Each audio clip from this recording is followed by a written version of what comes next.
Hey guys, today we're going to be talking about the central pillars of THORChain and why it is so important for the world. In order to properly give it justice, we have to go back in history to the genesis of Bitcoin. So let's go back to 2008, something I'm very familiar with because I was a young man at the time. We had the Great Financial Crisis. Now, why did the Great Financial Crisis happen? Well, to keep it super short, there was a bunch of subprime mortgages in my country, and they were using those subprime mortgages and repackaging them in different tranches. And then, since the banks were in bed with the rating agency, they were given excellent rating scores despite being on very dubious economics. This caused one of the greatest collapse, if not the greatest collapse in economics since the beginning of time. It was a very horrible moment that hurt a lot of people. Despite all this, what happened? Did people go to jail? Were people brought in and questioned and the system reformed and fixed? No, it was not. They were bailed out with taxpayer money, and all the same people who call the shots then call the shots now. And look at the world. It has never been worse. We're $40 trillion in debt, and I could go on and on and on. So 1 year later, something truly magnificent happened. Bitcoin came into existence. Bitcoin was the first asset that could never be taken from you. It existed on a blockchain, something that was alien at the time, and it was decentralized all over the world. And this was one of the most important moments for economics. Never before has this existed. You could buy gold and silver, you could buy property, but the state or any hostile tyrant could just simply rug you. And that has led to THORChain much, much later, the importance of THORChain. So, BTC is great. You can own it, you can send it to people, but there's a problem. How do you get Bitcoin? How do you acquire the Bitcoin? Well, we've used something called centralized exchanges in the beginning, right? What was something supposed to be peer-to-peer, we surrendered a lot of the ethos of be your own bank, custody your own assets, maximum responsibility for convenience, for taking your Bitcoin and putting it on a central custodian's site, SEX, Kraken, Binance, whatever. And then you then sell it, swap it, or whatever. But when you're doing that, you don't own the asset, right? You don't actually own it. You have an IOU representation of that asset. And there are many examples of that going horribly wrong. Mt. Gox, FTX, the list goes on and on, right?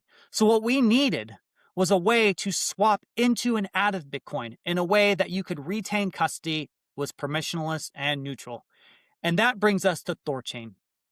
Like 12 years later, 2020, 2021, THORChain really got off the ground. And for the first time ever, people could swap real layer 1 assets. Now let's slow down here. Layer 1 to layer 1 swaps is something that hardly anyone does. There's only two protocols that I'm aware of, and that is THORChain and Maya protocol. And Maya protocol is a fork of THORChain. THORChain has no third-party contingencies. There are no centralized players in it. It is a decentralized network. Very important. It is permissionless. It is no KYC. Let's talk again about what happened, the big banks and the financial crisis. That happened because of corruption. That happened because everyone was in bed with each other. It does not matter what your economic policy is.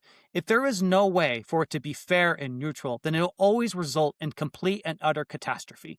THORChain builds upon Bitcoin's original ethos by giving power to the people so that they can swap again in and out of. It is so very important. So swapping assets was huge. It's never existed before, and it was really hard, you guys. I'm not going to lie. It took a lot of effort to get this right. We had many bugs and problems. But we've never stopped and we figured it out. And now THORChain runs like butter. It's a beautiful thing. But swapping assets is only one part of the equation. You need to be able to do something with your Bitcoin, right? You can swap it, sure, but can you take a loan with Bitcoin by itself? Can you do a lot of the important things that banks offer, a lot of the same services? You cannot. Bitcoin's blockchain really doesn't allow for a lot of programmability on that, or virtually none in that instance. And so that's also something that THORChain is currently doing that is currently coming live. And that is the app layer being developed by Ruggira. You can take your Bitcoin and deposit on THORChain. Again, we are custodian the assets, but it is a decentralized system of node operator that is fully open source and transparent. It is much preferable to a centralized exchange.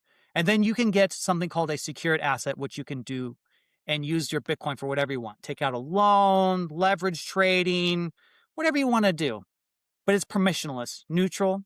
You don't have to be an accredited investor. You don't need to have any special qualification. It doesn't even matter what country you live in. Are you beginning to see the power of this? We have an economic doctrine now that can't be stopped by any tyrannical force. And it is so important that we maintain this neutral permissionless infrastructure to prevent bad actors from co-opting our economics ever again. Now, with THORChain, there are other things that can occur as well. There are third parties that can build on THORChain. So if you want to use your asset for something in the real world, how do you do that? How do you take your Bitcoin or your Litecoin, your Ethereum, or your Doge, your AVAX, or stablecoin? How do you use them to make purchases with that in a way that you can use any asset for any asset? Well, thanks to protocols like THORChain and Maya Protocol, there are teams like Mocha and Bior Labs, where basically they use the centralized liquidity pools of THORChain in order to have the settlement layer. Let's back up again. What THORChain is really is a decentralized protocol where there's real exogenous assets that exist in pools. There's one Bitcoin and Rune pool. Rune is the native asset of THORChain. One Ethereum and Rune pool. One USDC Rune pool, and on and on and on. And these one pools use Rune as the settlement layer between all the pools. So for example, you want to go into a store, you want to buy a coffee, and you have Litecoin, Bitcoin, whatever asset you want to add. Well, how is the business supposed to settle with you? How much asset are they supposed to know to accept in order to complete that transaction? This is where THORChain comes in because of our neutral permissionless liquidity pools. Teams like Mocha can allow anyone to pay with any exogenous asset because that asset is converted into the settlement layer of the business's choice. That could be a stable coin, or maybe it could just be Bitcoin, just be a simple Bitcoin transaction. Doesn't matter. But you see the power of this. This neutral permissionless infrastructure now allows anyone to start their own business, to basically be a settlement layer for whatever exogenous asset that is supported. We are now, instead of just swapping assets, right? That's all you can do, swapping assets. Now we are buying goods and services, real world utility. In a time where if you open up your wallet or purse and you have your fiat currency, whether it's dollars or pesos or whatever it is, now you can look at your phone and look at each individual crypto as a form of currency. It takes a while for your brain to get used to that, but it won't take you long when you start using it, and you'll realize how powerful it is. Because unlike a bank where you are given permission to use your dollars, and let's be real, the bank doesn't have your money there, really. It's all based on trust. You actually own your own assets. This is powerful, you guys. Or Bior Labs, where you can take your exogenous assets and you can make a gift card. And then you can use that to make purchases elsewhere. These are amazing teams. These are amazing primitives. Additionally, something big is coming as well. And THORChain is currently in the process of adding XMR and Zcash and some other privacy coins in the pipe as well. But privacy is coming to THORChain. Let's go back to Bitcoin. Bitcoin is an amazing technology, but it's not private. It exists on a blockchain. And so if you interact with someone with your Bitcoin address or Litecoin or whatever exogenous asset that's not private, they know your balance, they know your history, they know everything about you. By allowing permissionless access to privacy on THORChain, people then can swap in and out of privacy to achieve privacy on the layer one itself. THORChain's main goal is to empower all of the exogenous assets that exist out there, particularly Bitcoin. Bitcoin is limited in design by intention. It's not meant to do everything. But with the advancements of THORChain, we can empower it. It's very important. Additionally, THORChain's design is the design that has proven over time. At the recording of this video, something very terrible has happened. I believe it was something called Kelp DAO, where they had a one-of-one DVN multisig. A one-of-one multisig, that's a silly way to say it. And it was rugged. It was exploited in a very sophisticated attack, and hundreds of millions of dollars were lost. This is no way to build the economic future of the world. We need a system that's better than that. But that system, again, has to be permissionless, it has to be neutral, and there must be no KYC, which means kill your customer. KYC is dangerous. As I talked about Bitcoin, and you using your address to buy something and people know everything about you. This is not the way to do this, you guys. There are more things too that THORChain is doing. We are really just scratching the surface. And the things that are coming in the future, I cannot wait. But I would encourage you, if you've never heard of THORChain, to check it out.